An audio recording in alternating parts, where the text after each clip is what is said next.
সিরিয়ার বিদ্রোহী গোষ্ঠী হায়াত তাহরির আল শাম এইচটিএস এর প্রধান আহমেদ আল শারা ওরফে আবু মোহাম্মদ আল জেলানিকে নিয়ে নতুন বার্তা দিয়েছে যুক্তরাষ্ট্র।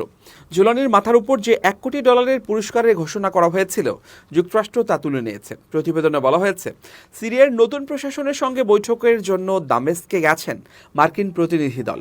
সেখানে সিরিয়ার নতুন নেতার সঙ্গে বৈঠকের পরেই এমন ঘোষণা দেন মার্কিন পররাষ্ট্র দপ্তরের শীর্ষ কর্মকর্তা বারবারা লিফ বলেন, শুক্রবার সিরিয়ার নেতাদের সঙ্গে আলোচনার সময় ভালো বার্তা পাওয়া গেছে। এরপরেই জোলানির মাথার উপর যে $1 কোটি যে পুরস্কার তা তুলে নেয়ার সিদ্ধান্ত নেয় যুক্তরাষ্ট্র।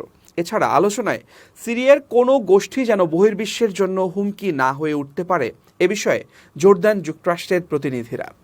এইচটিএস এর আন্দোলন ও আক্রমণের নেতৃত্বে গত 8 ডিসেম্বর সিরিয়ার প্রেসিডেন্ট বাশার আল আসাদের পতন ঘটে। মাত্র 12 দিনের ছোড়ো আক্রমণে আসাদ সিরিয়া ছেড়ে রাশিয়ায় পালিয়ে যান। আল জাজিরা জানিয়েছে, গত সপ্তাহে এইচটিএস এর সঙ্গে সরাসরি যোগাযোগের কথা স্বীকার করে যুক্তরাষ্ট্র।